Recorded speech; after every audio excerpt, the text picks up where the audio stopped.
Наверное, всю ночь тлела.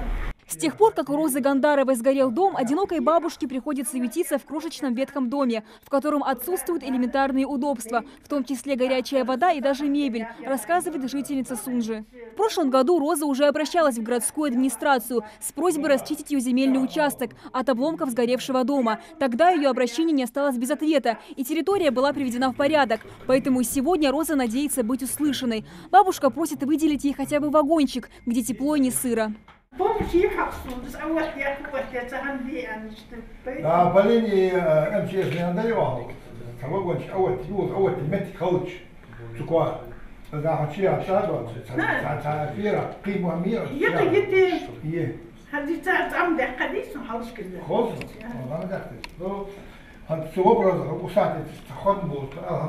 Глава нашего города придет, посмотрим, может куда-нибудь в другое место обратимся, но мы постараемся ей помочь. Подобных вопросов во время приема граждан поступает немало, но традиционными по-прежнему остаются проблемы с ветхим жильем, перебоями с электричеством и плохими дорогами. В первую половину дня в администрацию города Сунжа обратились 13 человек, в том числе и Мака Келиматова. С 2005 года женщина стояла в очереди на получение земельного участка, но в последнее время свой статус Мака не продлевала. Здесь надо обновлять документы. Мы посмотрим, если они есть у нас в компьютере, то они будут. Нет, так она донесет нам документы и будем в порядке очереди рассматривать эти документы. С просьбой выделить земельный участок обратилась сегодня Изарета Дзагиева, но уже в районную администрацию, где также проходит прием граждан. С 2015 года женщина писала в различные инстанции, но решить проблему не удается из-за больших очередей и малоземелья в республике. Усложняется ситуация и тем, что по факту женщина проживает в селении Мужичи, а прописана в уже другом селе, в котором свободных территорий нет. Мы туда выезжали, наши специалисты встречались с главой сельского поселения.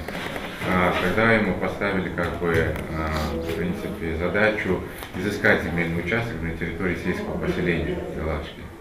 Но там, насколько я знаю, после этого Башир там Алдиат сует слой внизу, где-то или в поселке, где-то что-то изыскать на территории данного сельского поселения. Фонда нету земли, что предоставить.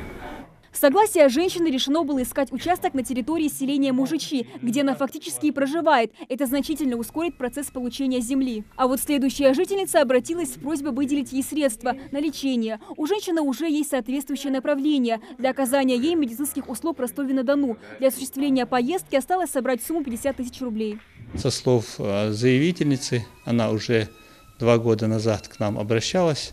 Ей была оказана материальная помощь в размере 17 тысяч. И в этом случае она тоже хочет получить помощь для выезда в соседний регион для лечения. Заявление она сейчас напишет, дальше будем рассматривать.